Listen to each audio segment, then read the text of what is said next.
More great moments in product placement. First, the one when a contestant spilled salmon roe on the way back from the pantry. All I can think of is how embarrassing that I've spilt salmon roe all over the floor right in front of the judges. I didn't think he was going down with the handy. I thought he was going 3-second rule.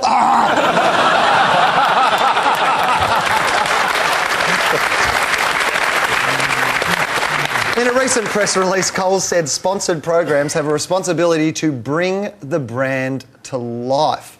OK, Jane, would she have been told to be clumsy so they could have their handy moment?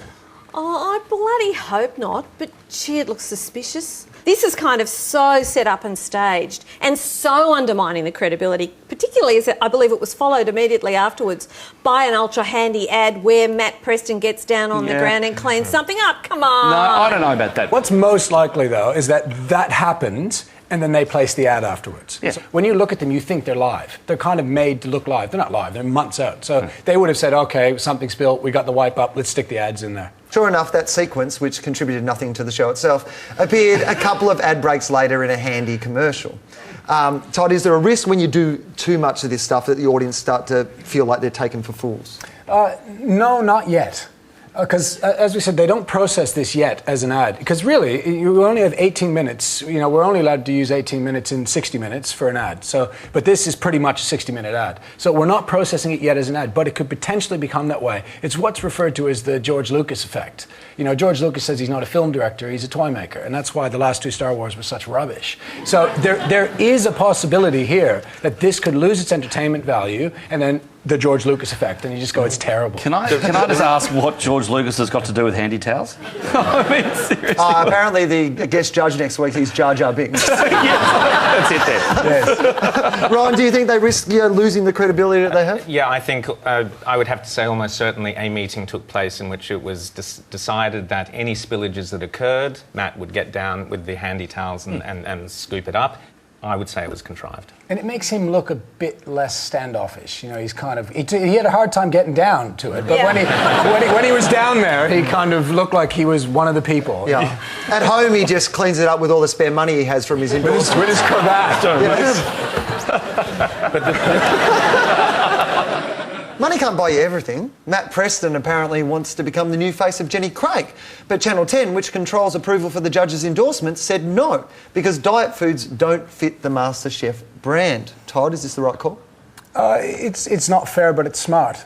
See, what they don't want to do, it's not so much about Matt Preston, they don't want any association with obesity, overeating, weight with children, any unhealthy messages associated with their brand. So it's very clever to say to Matt, no. He can do it at another time. You know, seriously, you can do that in a few years' time. Personally, I like it just when they bring up the food, him to go, oh, no, thanks, I'm on a diet. Yeah. I bet you will see MasterChef, the healthy version, next year. Do you reckon? Yeah. I don't think they could do it. Have you watched that show? George pours so much oil and stuff. I think he's sponsored by BP. All right, Jamie Oliver, who does ads for Sainsbury's supermarkets in the UK, was forced to admit that he wouldn't buy supermarket food for his restaurants. Whenever I see Curtis Stone telling us master chefs shop at Coles, I struggle to believe him.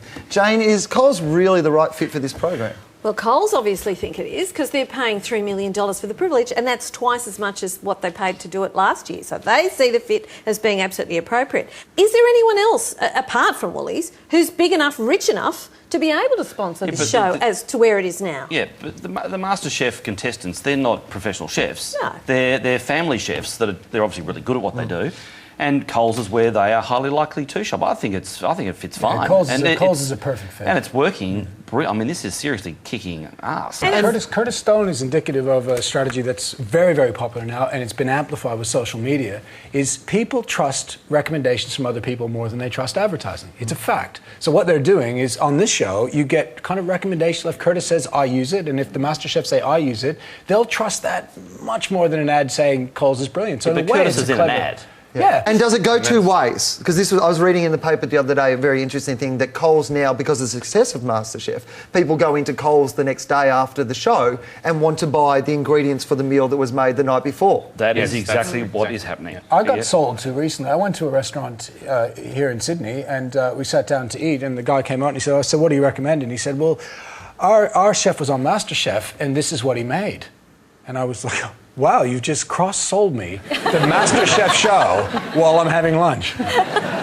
It's amazing. Well, just as it continues to break ratings records, so too MasterChef breaks all known boundaries of product placement. No challenge is too big.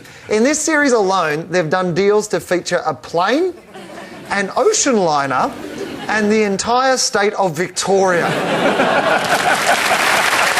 The Gruen transfer, can't beat that taste.